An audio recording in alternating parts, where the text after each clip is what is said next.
Hello everyone. In this video, I will show you how to join a group on Roblox using your mobile device. Before we begin, make sure that your Roblox app is up to date. This is important because some features might not work properly on older versions.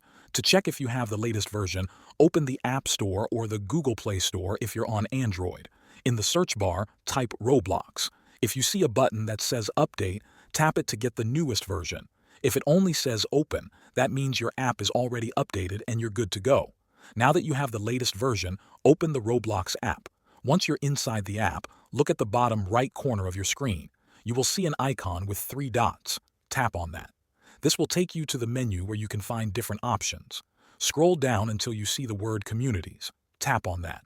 You will be taken to the Communities section of Roblox. At the top of this screen, you'll see a search bar. Tap on the search bar and type in the name of the community you want to join. Try to enter the correct name so that the search gives you the right result. Once you find the community you want to join, tap on it. This will open the group's page. On this page, you should see a Join button. Tap on Join, and that's it. You've now learned how to join a group on Roblox Mobile. Thank you for watching.